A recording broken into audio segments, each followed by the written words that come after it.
from Sky. Good afternoon, Mikel. Afternoon. Can we start off with any team news after the Atletico game? Yeah, not much. Obviously, Big Gabi had to leave the pitch with an issue, and he hasn't been able to train yet. So let's see how he evolves in the next 24 hours, whether he's available or not for the weekend. And any news on the longer-term injuries in Madueke, Odegaard, Havertz, Jesus? Any news on time? They are all progressing really well. They are started to do certain activities. They are all super willing to be available as quick as possible, but at the moment none of them are yet in contention in the next week or so. Incredible stat, 3 goals conceded only in your first 12 games. It's the least in the history of the club. Is there a motivation to create more history, maybe even break Chelsea's record from back in the day? Yeah, we want that this kind of records that we are getting a lot at the end brings the silverware and the trophies that we want. But obviously, the more we can produce, I think the closer we're going to be to achieve what we want to do. And that defensive record is very good, but we need to be consistent. It's only just the start of the season, and the aim is to continue improving things, which we can do still, a lot of them, to even better. Crystal Palace next, I guess a big game for Eberechi Eze in particular, his first game against his former club. What are his emotions like? What have you noticed? It's a big game for us because last season here we dropped some points, and it's the 4th game in a row that we're going to play against opponents that we drop points, and this season we've been able to beat them. So he focuses on that. We know that for Ebbs it's going to be a very special match with the history and what he did for Palace, but the focus is on the team. Just on those 4 games, because you preempted my next question, but does that form part of your messaging to the team? Look, we didn't win against these 4 teams last season. You've done it with the previous 3. Now the chance to do it with the 4th. Well, if we want a very different outcome, we better do very different things that we did last year, especially against these fixtures. So we know what Palace are doing, what Oliver has done for the football club, and the way they are getting results. So it's going to be a really tough match, but we're going to play again in front of our crowd, and we are confident if we hit our level, we have a big chance to win it. Final one for me, Mikel. A lot of people are talking about the strength of your squad. Just from the manager's perspective, does that bring with it its own challenges? Because I'm guessing it can't be easy for you to leave out players who maybe deserve to be in the team. And how accepting, on the flip side, do the players have to be to know, look, you're not going to play as much as maybe you deserve or you want to? Well, there are 2 sides to it. One, the emotional part and my attachment with the individual, with the person, and I would love to play all of them. But the second one, obviously, without a question of a doubt, I'd rather have this situation, the situation we had in the last few years when at some point we were very short in numbers. So we have created a very strong environment, a really competitive and supportive environment that hopefully can challenge to be very competitive every game. That's the aim, and that's what we want to achieve, and we just all go towards that direction. Thank you. Okay, we'll go to Anita from the Premier League. Hi, Mikel. Hi. You've obviously got some players who are in great form, but looking at Crystal Palace, Jean-Philippe Mateta looks like a completely new player. 5 goals so far in the opening, 8 Premier League games. How do you stop him? Well, first of all, is obviously what they do as a team at their level of organization. They have very clear intentions of how they want to attack and which moment they use to attack and to hurt opponents. So stopping the source is probably the best way. When you get into certain situation within in 1v1, you know that that is very prolific and it's been very, very successful, especially recently. So trying to avoid that. Their attacker to one of your attackers, Victor, of course, getting a brace midweek against Atletico. What was your conversation with him like after that? Of course, a lot of rumblings around. He didn't need a conversation. He just needed a hug and just look at him and enjoy how happy he was after the game. And I think we were all very happy because he fully deserves that. My final one, 15 goals so far from the opening games.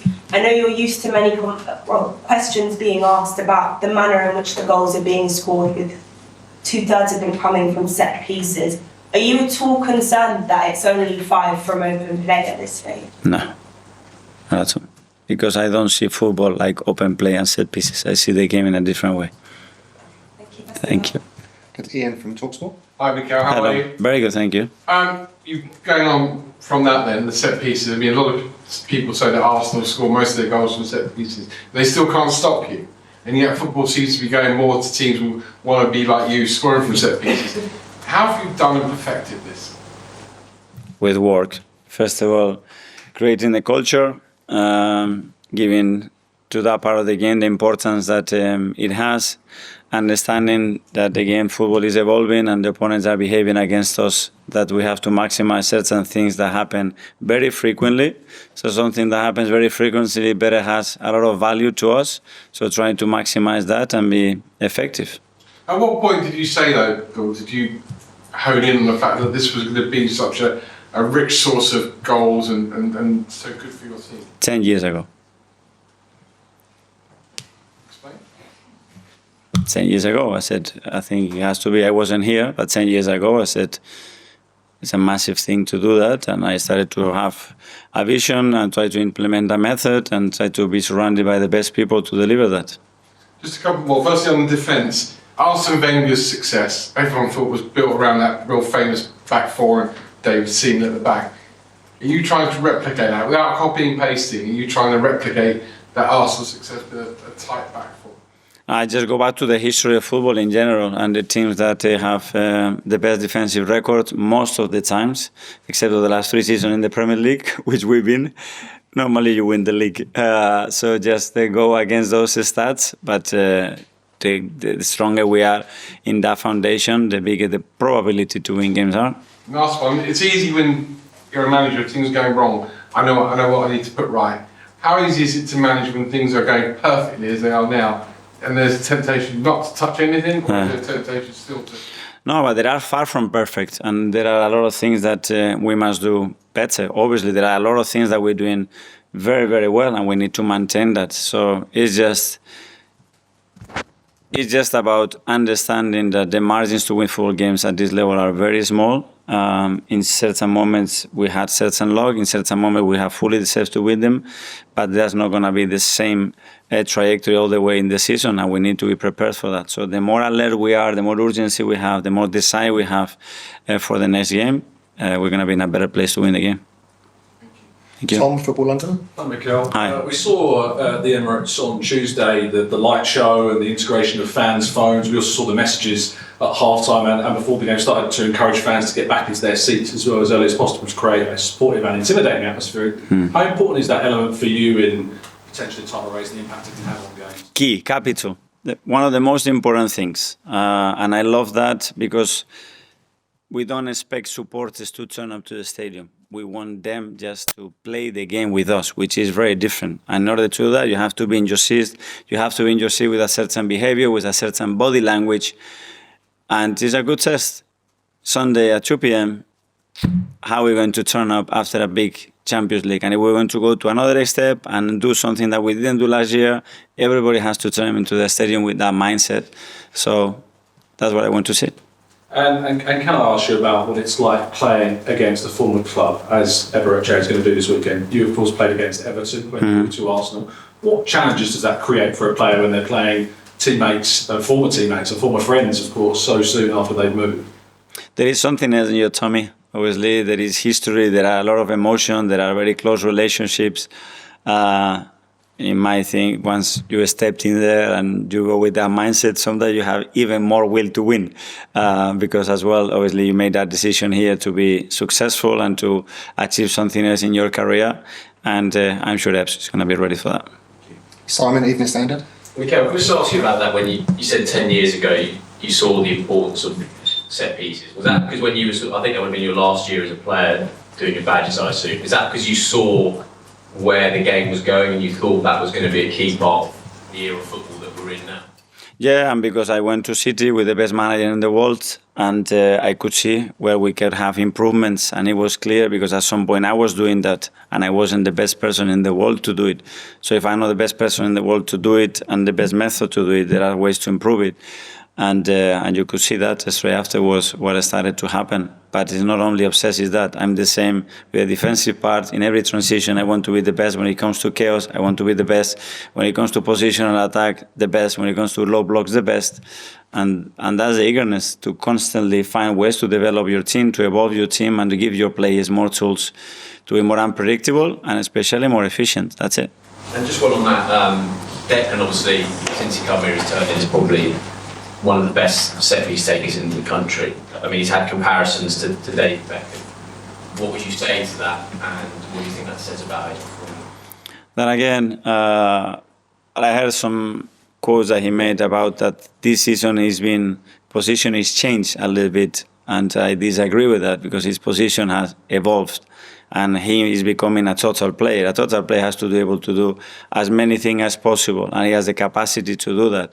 So that's to evolve a player, to start to bring something else to the team, and especially when you talk about scoring goals or threatening the opposition goal, even better. And he's been instrumental in our improvement in that part of the game.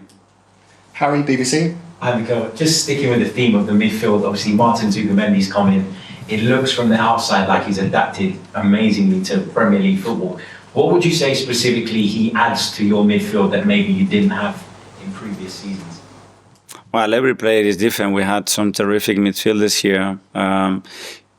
He brings certain hierarchy, certain composure that it's very difficult to understand, and then the way he proceeds information and learns from the game and what is actually happening in the game at that speed is remarkable. And I think, again, about him, it was about unlocking certain spaces and his capacity to look further and to hurt the opposition when his teammates are further from the ball and himself. And then, yeah, if he can add goals to it, even better. Is there more to come from him then? Yeah, a lot more. And the more he understands his teammates, the timing of that, and those relationships built, I think we'll see another level still on him. Okay, we'll do the last couple in the As Live section. Firstly, with James from ESPN. Kel, you said you don't see the game in open play as set pieces. Is a key part of it then the bit in between, the work you do in open play to then create the openings? And the other way around. I mean, the football is like this. Football doesn't stop, so it's all connected. If you want to see the game like this, okay, I don't. Do you feel the trend in the Premier League generally is kind of moving more towards your way of thinking? Do you see teams copy it? I don't know, but it doesn't mean that it's more important. It's equally important. But what happens is what happens frequency in your games. And that's the things that you have to really dominate, and that's the opportunities to hurt your opposition. So we have to train and make sure that the things that are good for us happen very, very often, because it will be more difficult for the opponent. But I mean, I think everybody tries to do the same. When you say, 10 years ago you sort of had this idea, can you just talk a bit about patience and maybe the frustration you had along the way for 10 years to have that idea? And do you feel you're only now playing that kind of football? I mean, just talk a bit about that journey. No, it's not about that football. It's using those moments. And if you cannot generate other moments, make sure that you use these ones. But I think it's something that relates as well to the culture of the coach, the environment, and then the players that you have, and everything has to be aligned. I mean, if you want to have certain approach to the way you play the game, for example, we are super aggressive, you better sign and educate and train situations when the team can deliver that, because if not, if you want to be a team that do really with high press, you better be the best in the world at tracking back, because at some point the opponent is going to break your press. So you have to have players that are able to deliver that. So it's all in relation to what you want to do. You have to acquire and have and evolve the players in that direction. Is this phase 5? Sorry? Is this phase 5?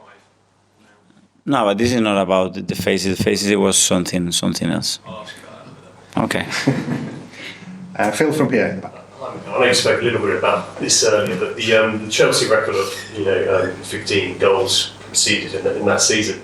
If Arsenal continue on the path you've started this year, you'll be able to break that record. I mean, is it achievable? And if it is, what sort of message is that sending out to other teams about how tough Arsenal are to break that? You mentioned the word if 3 times in that question, and in football, if is too many ifs. It's so unpredictable already. So on top of that, you put ifs, then becomes extremely difficult. Focus on the things that we are doing consistently well, and if we can improve them, and let's see where we are at the end of the season. Sticking with the defence, having only conceded 1 goal from open play, I mean, is that better than you could have ever foreseen? And again, does that make Arsenal really intimidating to other teams? Well, obviously, it's something that is super positive. If it's the first time that happened in our history, imagine how difficult it is to do it. So, yeah, we are very, very happy to be performing at that level in a really important part of the game, especially. And now it's about continue doing it. Okay, that finishes the As Live section. We'll now go to 10:30.